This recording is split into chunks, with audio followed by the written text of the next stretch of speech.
Seven deadly sins. Pride, the deadly sin of the ivory tower. Punishment for the deadly sin of pride, being broken on the wheel, which means they lay you out over a wheel, break all your bones, and leave you there for the birds and the animals to eat you. But that was back in the medieval days. Christian definition of deadly sin of pride. In Christian theology, pride is considered the most serious of the seven deadly sins, often called the root of all evil. Unlike the modern positive connotation of taking pride in accomplishment, the Christian definition of pride is a profound and dangerous form of self-centeredness. Theological sources such as Catechism for the Catholic Church and the writings of St. Thomas Aquinas define sinful pride as the excess love of one's own excellence. This means thinking more highly of oneself than one ought to, with no recognition of or appreciation for the gifts one has received from God. Key characteristics of this sin include negating God. Pride pushes God to the margins of one's life. As a prideful person takes all credit for their accomplishments and puts themselves in the moral center, they believe they don't need God, or that God only exists to gratify their ego. The anti-God state of mind. As C.S. Lewis famously described, pride is a complete anti-God state of mind because it's fundamentally opposed to the virtue of humility, which is seen as a necessary foundation for a relationship with God, a mother of other sins. Pride is considered the source of which other sins such as envy, greed, and wrath can emerge. A person may become envious of another's success because their pride cannot bear to see someone else's excellence, or they may act with wrath because their pride has been wounded. Origin of the term. The concept of pride is foundational sin, deep roots in Christian tradition, although the specific list of seven deadly sins came later. Biblical roots. The Bible frequently warns against pride, even if it doesn't use the specific term deadly sin. Proverbs 16:18, for example, states, "Pride goes before destruction, and a haughty spirit before a fall." The sin of pride is also associated with two of the most significant moments of rebellion against God in Christian belief: the fall of Satan in Christian doctrine. The archangel Lucifer, the most beautiful and perfect of God's creation, was overcome by pride and rebelled against God, seeking to be equal with Him. This act of pride led to his fall from heaven and transformation into Satan. The fall of Adam and Eve in the Garden of Eden, the serpent tempts Eve by appealing to her pride, promising that if she eats the forbidden fruit, you would be like God, knowing good and evil. The Christian concept of pride was labeled a deadly sin because it was seen as spiritual poison that not only leads to other sins, but also, if unrepentant, results in eternal spiritual death. It is considered deadly because it severs the relationship between a person and God. Check the time. Why is it labeled deadly? It's the root of all other sins. Theologians like St. Thomas Aquinas and St. Augustine identify pride as a source from which all other sins, such as envy, wrath, and greed, flow.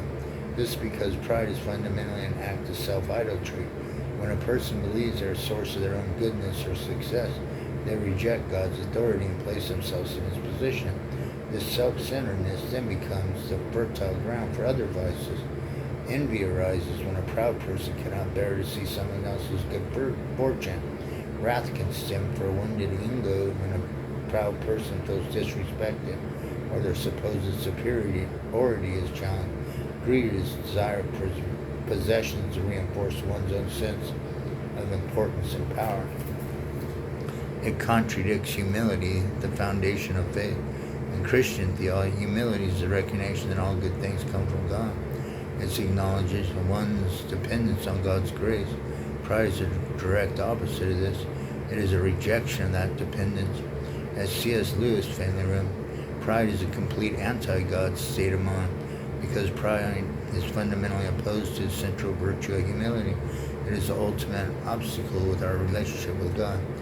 It was the first sin. The sin of pride is associated with the two most significant falls from grace in Christian belief. The fall of Satan, the archangel Lucifer, the most of God's creation, was said to have become so full of his own excellence that he rebelled, seeking to be equal or higher to God.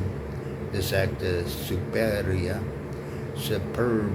pride, led to his expulsion from heaven and his transformation into Satan. The fall of humanity. In the story of Adam and Eve, the serpent tips them, appealing to their pride, promising they eat the forbidden fruit, you will be like God. This promise of self-deification fueled by pride led to the original sin of humanity.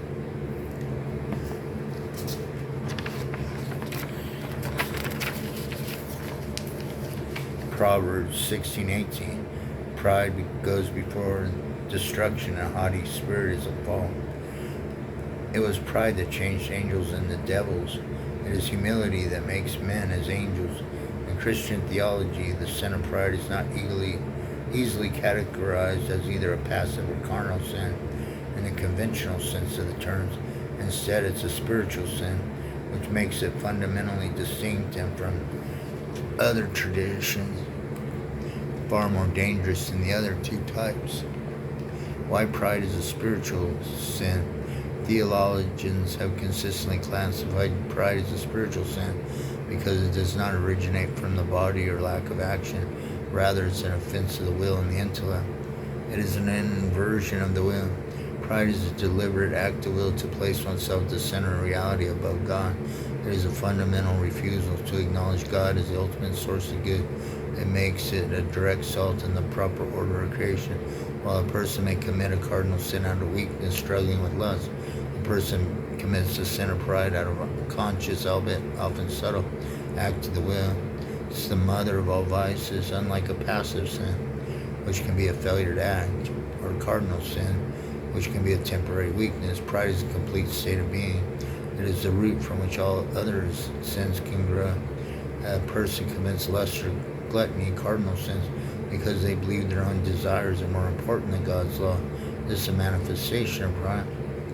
A person fails to give the poor, passive sin because they're a hoarder of wealth or things too important to engage in, such as this is rooted in the pride of greed. It is a sin of the angels. In Christian tradition, the most potent example of pride is rebelling to the archangel Lucifer. Angels do not have bodies and therefore cannot commit carnal sins. Their sin was purely one of the will and intellect, the choice to reject God and assert their own supremacy. This is why pride is often called the sin of the devil. The sin of pride, as defined in Christian theology, is a complex and multifaceted state of heart.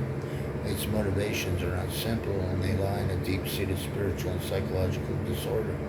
While a person's prideful behavior might seem like a simple desire for superiority, it's often rooted in a more profound, even unconscious strive. We'll end it here for that one. Second part of pride coming next.